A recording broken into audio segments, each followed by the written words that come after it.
어떤 글에 보니까요, 아버지들이 털어놓는 자식의 가슴에 못이 박히는 말들, 이해가 되셨어요? 그런 말들이 있었다고 그래요. 적어놓은 글 보니까 대충 이런 겁니다. 3살에서 6살 때까지, 그러니까 유치원 전까지겠죠. 아빠 싫어. 아빠는 왜 돈이 없어? 초등학교 시절 공부 잘하면 뭐해? 아빠는 공부 잘했다면서 부자도 아니잖아. 중고등학교 시절 아빠가 나한테 해준 게 뭐예요? 아빠는 9세대야. 아빠는 나를 이해 못해요. 청년기 시절 결혼하기 직전까지 누가 가난하게 살렸어요? 꾀지지하게. 그게 뭐예요? 남보기 부끄럽다니까요. 장년 시절 손자 손녀가 자라가는 시기에 나갔다 올 테니까 애 좀 봐주세요. 필요 없는 말 좀 그만하고 다니세요. 쓸데없이 돌아다니지 말고 집에 좀 계세요. 그 돈 무덤까지 가져가실 거예요? 좀 내놓으세요.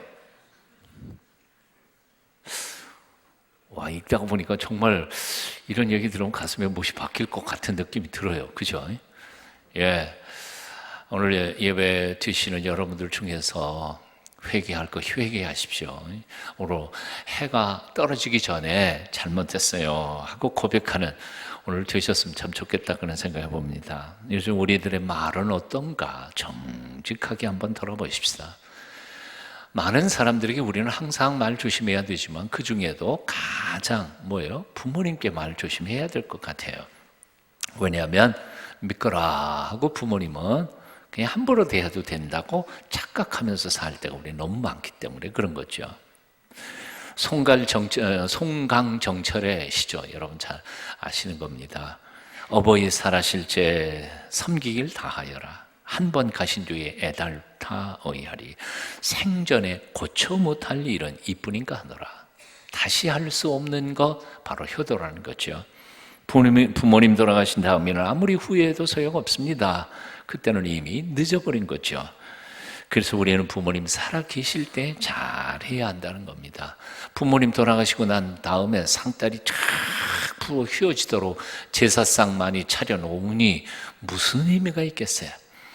사실 살아계실 때 따뜻한 밥 한 그릇 지어드리고 따뜻한 말씀 한마디로 위로해드리는 것이 가장 큰 효도라는 거죠.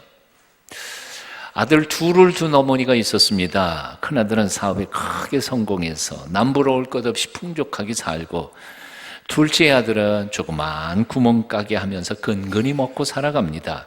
그런데도 어머니는 풍족한 큰 아들 집보다는 둘째 아들 집에 머물기를 좋아했습니다. 그래서 하루는 큰아들이 어머니에게 이렇게 말했습니다. 어머니, 동생네는 제 가족 먹고 살기도 힘든데 어머니까지 거기 가 계시면 얼마나 힘들고 부담스러웠겠습니까? 그저 제가 좋은 음식, 좋은 옷으로 잘 복양해 드릴 테니 이제는 동생 집에는 가지 마시고 저희 집에 그냥 눌러 사세요. 그랬더니 어머니가 미소를 지으며 이렇게 말하더라는 겁니다. 얘야, 난 좋은 음식, 좋은 옷 필요 없단다. 내 동생 집은 먹을 것도 잠자리도 불편하다만 내 마음만큼은 정말 편하단다. 내 동생은 밤마다 내 등 긁어주고 손자놈들은 학교에서 돌아오면 그날 겪은 일들을 조곤조곤 다 들려주는데 나는 시간 가는 줄을 모른단다. 그러니 미안하다. 난 둘째 집에서 살래. 흔히들 부모님을 잘 섬긴 것을 복양이라고 표현합니다. 그런데 이 복양보다 한 단계 더 높은 효도를 가리켜서 우리 옛날 어르신들은 양지라고 하는 말을 썼습니다. 양지, 헤아릴 자, 알지자라는 말을 씁니다. 부모님의 마음을 헤아려 알아들이는 것이라는 뜻입니다. 즉 진정 참된 효도라고 하는 것은 복양, 받들어 모시는 게 아니라 사실 양지, 부모님의 마음을 헤아려 알아들이는 것이라는 말입니다. 아무리 좋은 음식에 좋은 옷에 풍족한 삶을 살게 해드린다 해도 부모님의 마음을 불편하게 만들면 그것은 진정한 참된 효도가 아니라는 말입니다. 참된 효도, 진정한 효도는 돈도 아니고 효도관광도 아니고 보약도 아니고 그냥 마음을 편안하게 기쁘게 즐겁게 해드리는 것이다 그 말입니다. 그래서 오늘 25절, 오늘 본문이 25절은 이렇게 말씀합니다. 네 부모를 즐겁게 하며 너 낳은 어미를 기쁘게 해라. 부모님이 언제 기뻐해요? 네? 부모님을 기쁘게 해드리고 즐겁게 해드리는 게 그게 바로 효도라는 것이죠. 제가 말씀을 시작하면서 서두에 말씀드렸던 것 중에 부모님의 아버지의 가슴에 못을 박는 자식들의 말들 곰곰이 생각해 보면요 공통점이 있는 거예요. 특징이 하나 있다는 거예요. 그게 뭔고 하니 바로 너무 물질적이라는 거죠. 아빠는 왜 돈이 없어? 공부 잘하면 뭐해? 돈도 못 벌면서. 아빠가 내게 해준 게 뭐예요? 누가 가난하게 살렸어요? 꾀지지하게 이게 뭐예요? 이 표현들 곰곰이 곱씹어서 생각하면 모두 다 뭐예요? 이 물질에 대한 얘기예요. 아버지한테 덕 본 거 없단 말이에요, 내가. 이렇게 생각하는 사람들은 아버지와 어머님이 자식에게 얼마나 보이지 않는 사랑, 보이지 않는 고생과 고통, 또 은혜 베푸는 것에 대해서는 알지를 못한단 말이에요. 깨닫지 못하는 거예요. 그래서 이런 사람들은 거꾸로 부모님께 효도하는 것도 다 물질적으로만 계산해요. 부모님께 뭐 이렇게 해서 해드렸으면 자기 잘했다고 생각해요. 마음의 효도가 아니고요. 이게 문제인 거죠. 오늘 본문 하나님께서는 이렇게 말씀하시는 거예요. 내 부모를 어떻게 해요? 즐겁게 하며 너 낳은 어미를 기쁘게 하리라. 자, 이제 과제는 이런 겁니다. 부모님을 기쁘게 해드리고 어머니를 즐겁게 하려면 어떻게 해야 하느냐 하는 거예요. 근데 오늘 본문을 주의 깊게 읽어보면 부모님을 즐겁게 기쁘게 해드리는 방법, 비결이 잘 소개가 됐습니다. 반복해서 나오고 있어요. 먼저 15절 여러분 함께 같이 읽어보실까요? 15절 함께 읽습니다. 시작. 내 아들아 만일 내 마음이 지혜로우면 나 곧 내 마음이 즐겁겠고. 자, 부모님의 마음이 즐거워지는 방법이 뭐예요? 지혜롭게 사는 모습 보면 부모님의 마음이 기쁘다는 거예요. 즐겁다는 거예요. 이제 19절도 보실까요? 19절 말씀 보시면 내 아들아 너는 듣고 지혜를 얻어 내 마음을 바른 길로 인도할지니라. 내 아들아 지혜로운 마음을 얻어서 한 번밖에 못 사는 인생 올곧게 똑바로 잘 살아라. 그러면 내 마음이 기쁘겠다 하는 거예요. 23절도 비슷해요. 진리를 사고서 팔지 말며 지혜와 혼계와 명철도 그리할지니라. 사야 되는 거 있고 팔아야 되는 게 있어요. 근데 진리나 지혜나 명철이나 혼계나 이런 거는 사기는 해도 절대로 남 주거나 팔아서는 안 된다. 지혜롭게 인생 살아가야 된다는 거죠. 또 24절도 말씀합니다. 우리 함께 또 읽어봅니다. 24절 시작. 의인의 아비는 크게 즐거울 것이요 지혜로운 자식을 낳은 자는 그로 말미암아 즐거울 것이니라. 자, 부모님을 즐겁게 그리고 기쁘게 해드리는 비결이 공통된 단어가 계속해서 반복해서 등장하고 있음을 봅니다. 뭡니까? 지혜입니다. 지혜로운 자식은 부모님을 기쁘게 해드리지만 미련한 자식은 부모의 근심이 된다는 겁니다. 근데 이것은 오늘 본문에만 기록된 게 아니라 잠언 전체에 걸쳐서 거의 똑같은 말씀들이 반복되고 있음을 봅니다. 잠언 10장 1절입니다. 솔로몬의 잠언이란 지혜로운 아들은 아비로 기쁘게 하거니와 미련한 아들은 어미의 근심이니라. 잠언 15장 20절 지혜로운 아들은 아비를 즐겁게 하여도 미련한 자는 어미를 업신여기느니라. 잠언 17장 21절 미련한 자를 낳은 자는 근심을 당하나니 미련한 자의 아비는 낙이 없느니라. 누가 부모를 즐겁게 합니까? 지혜로운 자식이 부모를 즐겁게 하는 겁니다. 누가 부모의 마음을 아프게 합니까? 미련한 자식이 부모의 마음에 근심이 되는 겁니다. 용돈 몇 푼은 부모님을 잠깐 동안 기쁘게 해드릴 수 있어요. 하지만 지혜로운 자식의 삶은 한평생 눈 감는 순간까지도 부모로 하여금 행복하게 만들어가는 것이. 예? 세상의 모든 부모들이 듣기 좋아하는 말이 하나 있습니다. 뭔지 아세요? 그 자식은 애비보다 훨씬 나아. 안 그래요? 왜 내가 더 낫지? 그렇게 말하는 애비가 되겠어요? 애비도 아니야, 그건. 내 자식이 나보다 더 낫다는 말은 얼마나 큰 칭찬이에요. 얼마나 고마워요. 그래, 맞아. 걔가 나보다 훨씬 낫지. 기쁜 거예요, 행복한 거예요. 그래서 부모님들은 다 자기 거 다 탈탈 털어사도 자식 교육 잘 시키고 자식 똑똑하게 지혜롭게 살아가도록 희생하는 것이죠. 우리 옛날 어르신들은 다 그랬잖아요. 당신은 먹고 입고 사는 거 다 못해도 땅 팔고 소 팔고 그래가지고 자식들 다 교육시켰잖아요. 다 그렇죠, 지금도.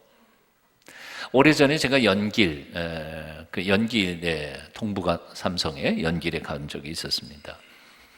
제가 함께 돕던 CBMC에서 그 연길에 피아노 학원을 이제 돈을 주어서 만들고 거기에 이제 남편과 아내를 피아노 학원 하면서 복음을 전하는 선교사로 임명을 해서 지원한 적이 있었습니다. 그러니까 피아노 교습소 소장님이 된 거죠. 그분들이 본래 음악을 전공하신 분들이기도 하고요. 근데 가서 그 피아노 학원을 통해서 연변대학교, 중국 연변대학교의 음악과에 들어가 가지고 피아니스트가 됐는데 중국 전역에 뛰어난 사람이 나온 거예요, 거기서. 그러니까 그 조그만 교습소이지만 인재를 배출했다 그래서 얼마나 많은 사람들이 몰려오는지 몰라요. 특별히 조선족들이요. 근데 가서 얘기 들어보니까 그래요.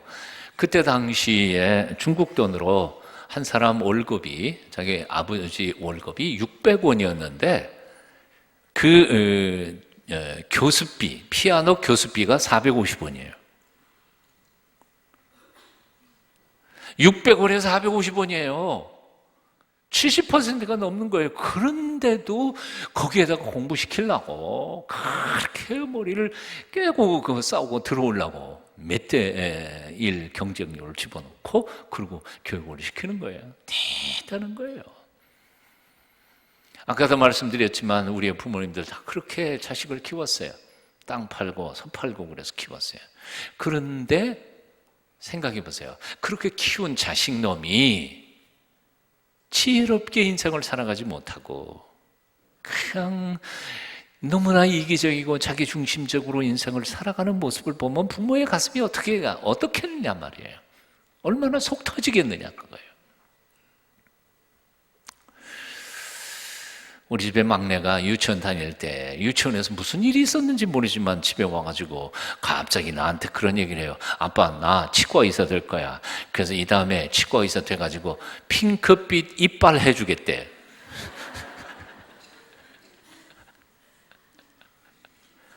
치과 의사 안 되기 얼마나 다행인지 몰라. 이 핑크빛 이빨을 하고 다니면 참 웃길 것 같은데. 그때 제가 뭐라고 대답했겠어요? 핑크빛 이빨 안 해줘도 된다. 너 이쁘게만 잘 자라다오. 사랑하는 동성애 자녀 여러분, 억만금을 벌어서 부모님께 갖다 바치려고 하실 필요 없어요. 핑크빛 이빨 만들어주지 않아도 돼요. 국무총리, 서울시장 혹은 대통령 안 돼도 괜찮아요. 하나님께서 주신 한 번밖에 못 사는 인생을 정말 하나님의 자녀답게 올곧게 그 인생길을 똑바로 걸어가는 지혜로운 사람이 될 수만 있다면 여러분들의 부모님은 한평생 행복할 것이라고 생각합니다. 그렇게 사세요. 자, 지혜라는 도대체 뭘까요? 잠언에서 강조하고 솔로몬 대왕이 얘기하고 있는 지혜란 흔히 우리가 생각하는 돈 많이 버는 기술이나 출세하는 기술이 아닙니다. 아시는 것처럼 우리의 창조주 하나님, 인생의 생사화복을 주장하시는 그 우리의 인생의 주인이 되시는 그 하나님을 경외하면서 올곧게 살아가는 것을 바로 성경에서 지혜라고 표현했습니다. 비록 가진 것 많지 못하고, 비록 남처럼 그렇게 대단한 권력을 쥐지는 못했지만, 남들처럼 그렇게 유명하지는 못했고, 외모가 출중하지는 못했지만, 하나님께서 한 번 주신 그 인생을 흔들리지 않고 삐뚤어 나가지 않고 올곧게 똑바로 참으로 모범적으로 살아가는 그 인생을 바라보는 부모의 마음은 참 행복하고 참 대견스럽지 않겠느냐 하는 거예요. 사도행전 7장 9절 10절의 말씀에 보면 이런 지혜를 하나님께서 요셉에게 주셨다고 사도행전은 기록하고 있음을 봅니다. 제가 한번 읽어드릴게요. 여러 조상이 요셉을 시기하여 애굽에 팔았더니 하나님이 저와 함께 계셔서 그 모든 환난에서 건져내사 애굽 왕 바로 앞에서 은총과 지혜를 주시매 바로가 저를 애굽과 자기 온 집의 치리자로 세웠느니라. 하나님이 요셉에게 은총과 지혜를 주심에 애굽의 총리이 되고 존경받는 사람이 됐다는 거죠. 여기서 조금 생각해 볼 게 있습니다. 애굽의 총리 대신이 된 요셉이 자기 집안 70명을 초청을 해가지고 이민을 하게 됩니다. 그때의 그 아버지인 야곱이 황제 앞에 아련하는 영광을 누리게 되죠. 가나안 촌구석에서 살던 촌노인네가 당대의 최고의 강대국이었던 이집트의 황제를 아련하는 게 얼마나 영광스럽겠어요. 자, 그렇다면 질문이요. 야곱은 뭐 때문에 자기 인생에 그렇게 기뻤을까요? 황제를 본 게 기뻤을까요? 아니면 이제부터는 총리 대신의 아버지로서 이 애굽 땅에서 호화스럽게 살아갈 것이 기쁜 것이었을까요? 아니요. 사실 야곱의 심정을 곰곰이 헤아려 보면 이런 거예요. 자기 11번째 아들이에요. 어린 아들이죠. 근데 그 어린 10대의 어린 놈을 10 형님들이 팔아넘겼어요, 노예로. 애굽 땅에서 10수년 동안 얼마나 죽도록 고생했겠어요. 들어보니까 감옥도 갔다 왔대요. 근데 이놈이 그런 고통을 겪으면서도 삐뚤어 나가지 않고 하나님 앞에서 헐겁게 제 길을 찾아가면서 결국은 총리 대신까지 됐다니 얼마나 고마우냐 그 말이에요. 얼마나 고마우냐. 이게 야곱에게 있어서 감사의 조건이었지 무슨 높은 자리, 화스러운 삶 이런 건 아니었던 거예요. 로마에 있는 성 베드로 성당 오른편에 유명한 미켈란젤로의 조각 작품이 있습니다. 아마 로마 갔다 온 사람들은 아마 다 한 번쯤 거기 다 보셨을 거예요. 십자가에서 처형당한 아들 예수를 오른팔로는 머리를 안고 왼팔로는 다리를 안고 그 무릎 위에 그 시신을 얹고 그 아들의 얼굴을 슬프게 내려다보는 어머니 마리아의 조각이지요. 이 조각의 이름을 미켈란젤로는 피에타라고 지었습니다. 그런데 피에타라는 말을 현대 이태리어에서는 슬픔, 비탄이라는 뜻이지만 고체 라틴어에서는 그 중에는 바로 효도 혹은 효애라는 뜻입니다. 의무, 듀티라는 의무라는 뜻도 있지만요. 도대체 미켈란젤로는 자기보다 먼저 죽은 아들의 시신을 끌어안고 슬퍼하고 있는 마리아의 조각작품을 만들어 놓고 왜 거기다가 효도라는 이름을 지었을까 한 거예요. 이해가 안 되지 않아요. 근데 그 이름을 생각하면서 다시 한번 그 마리아의 얼굴을 보면 마리아의 얼굴이 좀 묘해요. 절반은 슬픔이고 절반은 이해할 수 없는 미미한 미소가 떠오르는 아주 이상한 얼굴 표정을 한 거예요. 왜 그랬을까? 여기에 미켈란젤로의 믿음의 깊이를 우리는 읽어볼 수 있다는 것입니다. 진정한 참된 효도는 그저 부모님의 육적인 필요만을 채워주는 것이 아니다. 이게 복량이라 그랬잖아요. 두 번째, 또 진정한 효도는 육신의 부모님의 마음을 헤아리고 알아주는 것이다. 이 정도가 아니라는 거예요. 이거보다 조금 더 높아지는 성경 속에서 가르쳐주고 있는 참된 온전한 효도는 죽은 아들 시신을 부여 안고 있는 것은 슬픈 일이고 참으로 처참한 일이지만 하늘 아버지께서 맡겨주신 사명을 다 감당하고 장하게 죽어간 훌륭한 아들을 가슴에 안고 있는 것은 육신의 슬픔을 넘어서는 높은 신앙의 기쁨이고 감격을 갖게 하는 것이었단 말입니다. 참 어려운 얘기지요만은 그래서 어떤 분은 이 삐에따 이 작품을 바라보면서 이렇게 적었습니다. 중요한 것은 아들이 자신의 사명을 다하고 어머님 품속으로 다시 돌아왔다는 사실이다. 사명을 다한 아들을 가슴에 안고 있는 어머니 마리아는 육적인 슬픔과 더불어 오히려 깊은 감사로 엎드려 있는 것이다. 누가복음 1장 46절 이하에서 마리아는 아들을 통해서 장차 이루어질 모든 일들에 대하여 이미 알고 있었다. 그것이 얼마나 가슴이 찢어질 사건이라는 것도 이미 그는 예견하고 있었다. 그러나 그것이 바로 어머님을 가장 기쁘시게 해드리는 일인 것도 알고 있었다. 한층 높은 효도라는 것이지. 효도란 도대체 뭘까? 부모님의 몸과 마음을 편안하게 해드리는 것이라면, 효도 관광 해드리고 출세해서 이름을 날리는 것이 효도라고 한다면, 사실 솔직히 얘기해서 예수님께서는 효도 한번 제대로 못하신 분이세요. 안 그래요? 태어나자마자 죽을까봐 전전긍긍하면서 그 아기를 들쳐 안고는 이집트로 피난 가야 되지 않았어요? 피난 가고도 오랜 세월 동안 고국으로 돌아오지 못하다가 그 헤롯이 죽었다 그러니까 갈릴리로 숨어 살자. 본래 고향은 베들레헴이었잖아요. 갈릴리로 갔어요. 청년이 되어가지고 이제는 좀 효도 받을 뻔했는데 이제는 밖으로 나돌기 시작합니다. 이해할 수 없는 일들을 한답시고 거렁뱅이처럼 무리지어서 사람들과 떠돌아다니고 있었습니다.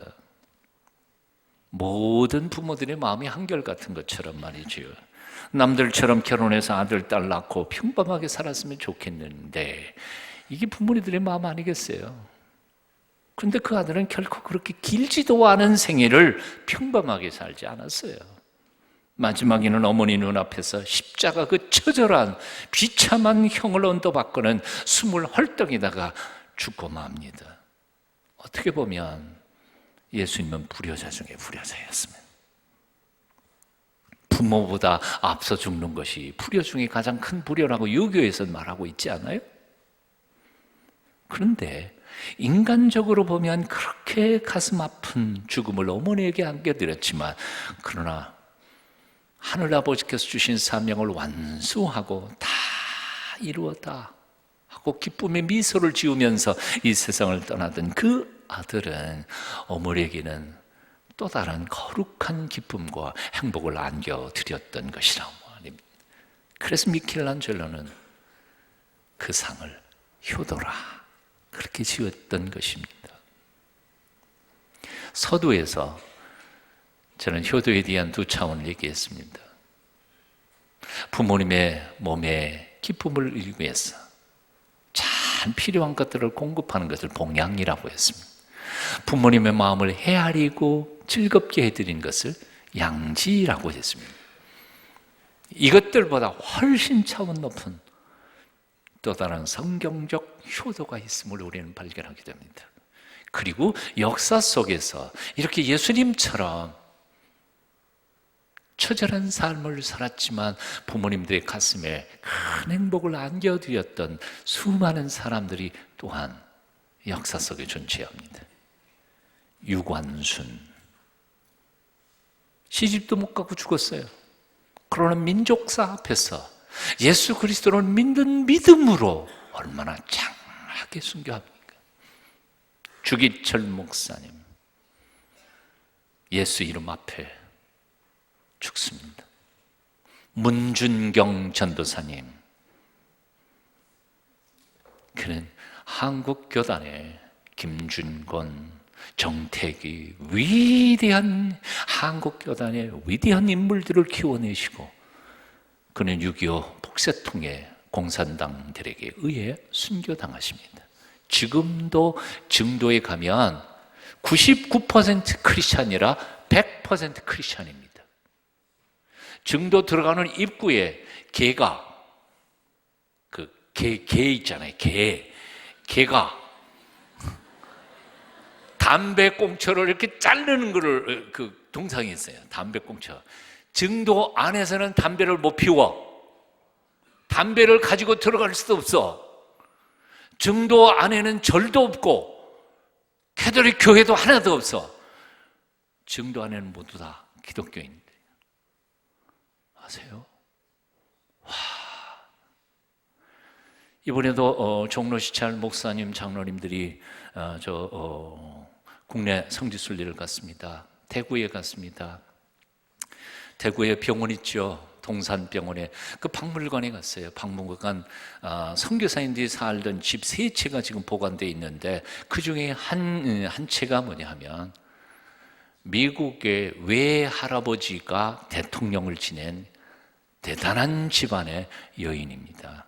시집도 안 가고 이 나라에 와서 죽는 마지막 순간까지 선교하다가 자기 이름으로 유산 상속 남겨진 것까지 100% 한국의 선교를 위해서 죽은 다음에도 한국 교계에 엄청난 기여를 했던 귀한 여선교사님이 무덤이 거기 있어요.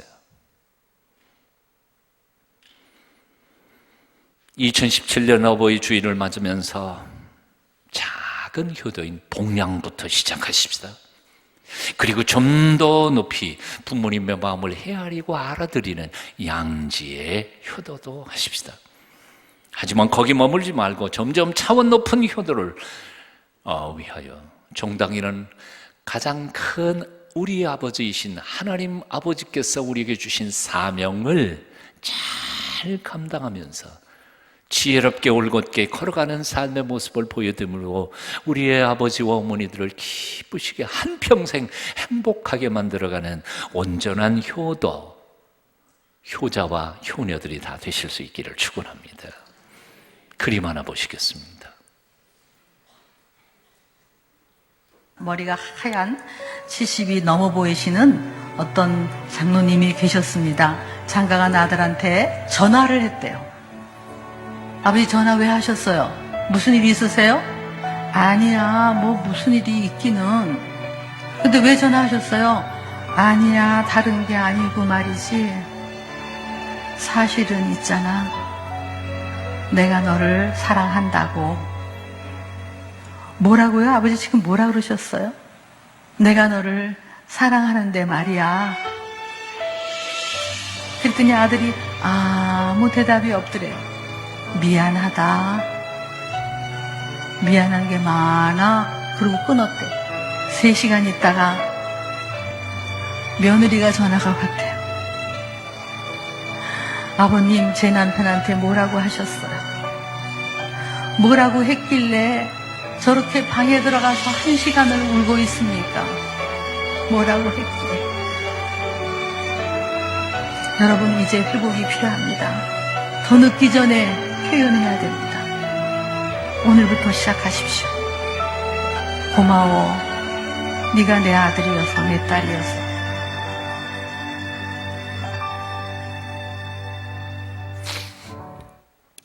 성 어거스틴은 어머님이 돌아가신 후에 통곡하며 고백했다고 합니다. 어머니를 향한 나의 효성을 어찌 나를 향한 어머니의 사랑과 비교할 수 있겠습니까? 이제 그 크신 어머니의 위로가 없어졌으니 내 영혼은 상처를 받고 내 생명은 찢어진 듯합니다. 하지만 나는 세상을 떠나신 어머니를 위해 잠깐 이렇게 울지만 어머니는 나를 위해 하나님 앞에서 평생을 우셨습니다. 어머니는 나를 위해 하나님 앞에서 평생을 우셨습니다. 그렇습니다. 우리 자식놈들은 부모님 돌아가시면 잠깐 또는 때때로 옵니다. 하지만 우리 아버지 어머님들은 당신 자식들 걱정 때문에 평생을 하나님 앞에서 울면서 살아가고 계십니다. 그러므로 잊지 마십시다. 그리고 더 늦기 전에 표현하십시다. 감사하다고, 사랑한다고, 미안하다고, 죄송하다고 말하십시다. 그리고 마음을 다해 섬기십시다. 기도하겠습니다. 아버지의 어머님들의 가슴 속에 무한한 사랑을 담아주신 하나님 아버지, 그 사랑 우리가 잊지 않고 그 사랑 앞에 부끄럽지 않게 살아가도록 우리에게 믿음과 사랑과 지혜를 주시옵소서. 예수님의 이름으로 기도합니다. 아멘.